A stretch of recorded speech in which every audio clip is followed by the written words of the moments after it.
Hi friends, ఎలా ఉన్నారండి అందరూ? నేనైతే చాలా బాగున్నాను.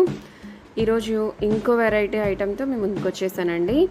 వీడియో చూస్తే అర్థమైపోతుంది కదా, అర్థమవుతుందా లేదా? అదేనండి, సగ్గుబియ్యం వడలు. ఫస్ట్ టైం నా ఛానల్ చూస్తున్నట్లయితే సబ్స్క్రైబ్ చేసుకోండి. పక్కనే ఉన్న గంట సింబల్ నొక్కినట్టయితే నా నోటిఫికేషన్స్ మీకు వెంటనే అందుతాయి.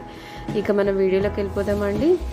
దీనికి గాను ఒక పెద్ద బౌల్ సగ్గుబియ్యం తీసుకుంటున్నానండి. అచ్చం సగ్గుబియ్యంతో చేసేద్దాం ఈరోజు వడల్ని.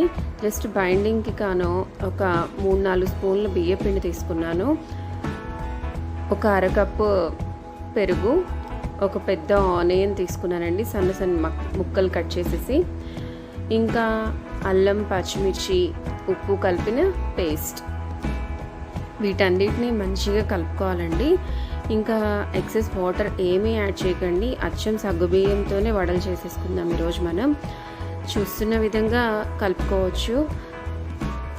ఈ సగ్గుబియ్యంలో వాటర్కి, ఆనియన్ ముక్కల్లో ఉండే నీటికి, పెరుగుకి మొత్తం బైండ్ అయిపోతుంది. జస్ట్ బైండింగ్ కోసం ఒక 3.5 స్పూన్ల బియ్య పిండిని యాడ్ చేశానండి నేను. ఇదిగోండి, చూస్తున్న విధంగా మంచిగా కలుపుకోవచ్చు. ఒక్క 2 నిమిషాలు అలా మర్దన చేస్తూ ఉన్నామంటే అది ముద్దలాగా తయారైపోతుందండి. ఇంకా జీలకర్ర మర్చిపోయానుండే, దాన్ని కూడా వేసేసి మళ్ళీ కలిపేస్తున్నాను. ఇంకా చిన్న చిన్న ఉండల్లాగా తీసుకొని మసాలా గారెల్లాగా వేసినట్టు అలా చేత్తో అయినా చేసుకోవచ్చు. లేదు అంటే ఇలా పాల కవర్ కానీ, ఇలా ప్లాస్టిక్ షీట్ కానీ ఏదన్నా ఒక్కరవ తడంటిచ్చేసి ఇలా రౌండ్గా వేసేసుకొని కాగుతున్న నూనెలో వేసేసుకోవడమేనండి. మొత్తం మంట మంచిగా పెట్టేసుకొని ఫస్ట్ హై ఫ్లేమ్లో ఆయిల్ అంతా వేడి చేయండి. ఆ తర్వాత కొంచెం మీడియం ఫ్లేమ్లోకి తగ్గించేసి వేసేసుకోండి. అప్పుడు వేస్తూ ఉంటే, మనం వడలు వేస్తూ ఉంటే ఆవిరి మన చేతికి కొట్టకుండా ఉంటుందన్నమాట. వడలు ఎన్ని పడితే అన్ని వేసేసుకోండి. వేసుకున్న తర్వాత కొంచెం హై ఫ్లేమ్లో పెట్టేసుకొని వేయించుకోవచ్చండి వీటిని.